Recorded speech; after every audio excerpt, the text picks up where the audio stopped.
time, a very interesting topic.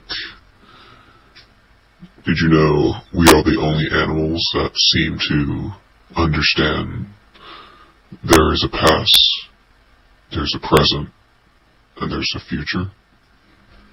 It's extremely interesting to think that we can see ourselves later, even though we live in the now. And many people do live in the now, and that is the problem. They fail to see the future, plan accordingly, make sacrifices now, so that their later selves may thank them. Debt is where you rob yourself of that future. You say, I will not save, I will not sacrifice, I deserve it, I need it, and you must have it. Your pride tells you that you deserve it.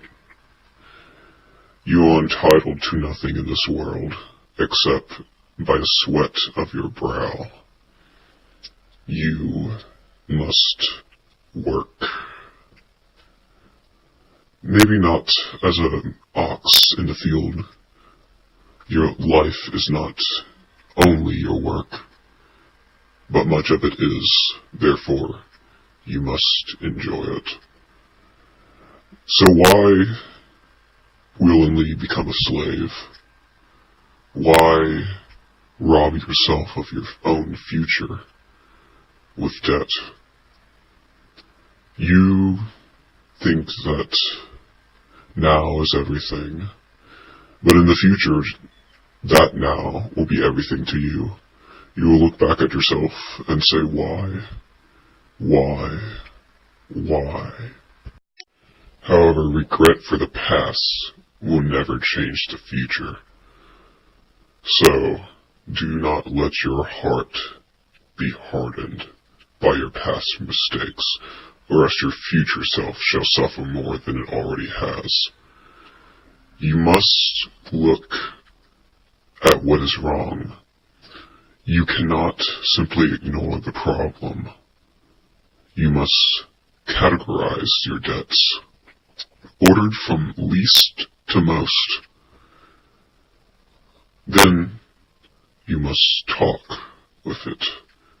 Do not ignore it. Accept your dues, for you justly owe them.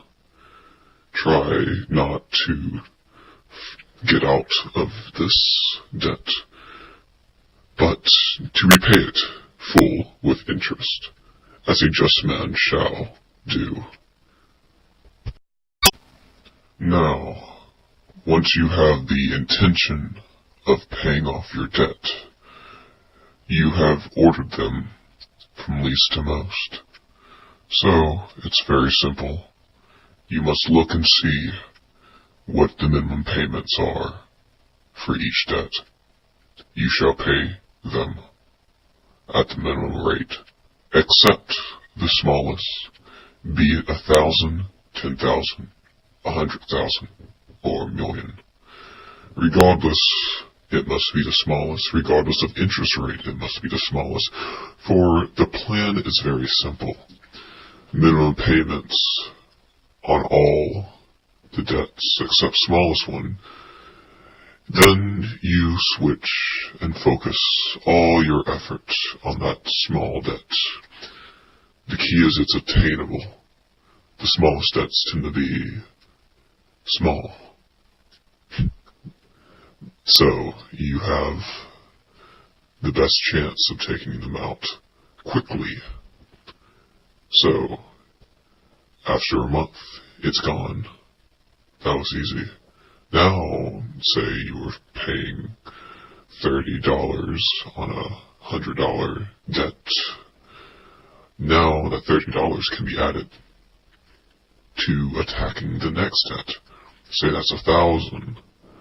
That may take you longer, several months.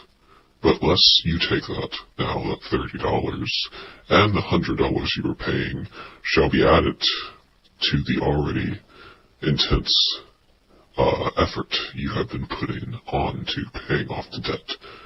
So, say you were putting $500 in every month. Now you can put $630. For the next debt is $10,000. It may take you a full year at that rate, which is okay, as long as you're intense on getting rid of this debt. It is acceptable. You keep doing this process, adding on. The larger the debt, once they topple, it adds a large sum of money to the monthly payments that you can then intensely attack. And it is quite incredible how you can take out hundreds of thousands of dollars if you were mindful. If you simply pay not the minimum, but decent amounts on each of them, then they slowly go down, but the interest will kill you, especially on larger debts. So, if the larger debts are too big for you, focus on something you can obtain, and once the smallest ones are no longer your enemy, use that money for your advancement of your debt. Now, moving on to business. What if your debt is not yours, but your business? Well, let me tell you a story of my youth. I once was a tailor, and I decided to create hats as a fashion trend. I could make hats of black and of white, and the trend of the day would always flip-flop, but I, being smarter, could always foresee when it was time to flip. The problem is, I decided to one time take out a large sum of debt money in order to pay for my financial endeavors. Was it a stupid debt? No, because if I had been right, I would have been able to retire a wealthy man. But, sadly, I was wrong. I bought white leather when it was in fact black that was in style. And it wasn't in style for just months, years upon years. It was a decade before anyone wanted a white hat. But by that time I had gone bankrupt and lost all my money, because I had all this white leather that I could no longer use to make hats.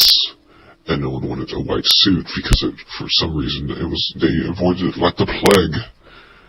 Weird, but nonetheless, I learned my lesson from there. Whenever you finance something that could be a potential risk, that could topple your entire business, that could be a large sum of money, always do it with your own cash so that you do not lose on top of your loss. That is critical. For it's one thing to fall, it's another thing to kick a man when he's down. The second act is what defeats a man, and that is the cruelty of debt and its lenders. Finally, there's position of the debtor to the dettee. Therefore, you must be wise when you give a loan.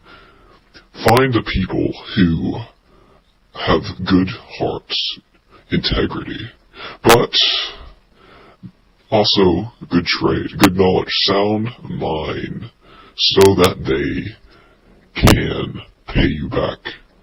Do not look for the golden creditor who will gladly take out a large sum of money, and by magic, miraculous risk-taking, they are able to pay you back with the extreme interest rate that you charge them for their risk. For that is 1 in 10, and 9 times you shall fail. You must be wise in this discretion. You must understand that debt is a tool, but debt is bondage. And you must understand that when you put someone in debt, you are their master and can ruin their lives. Therefore, you must see to that they are mature enough, wise enough to take on this debt responsibly. Is their cause just and wise? You must ask yourself that. This is the key to debt, and debt is the key to bondage. Therefore, free yourself of this.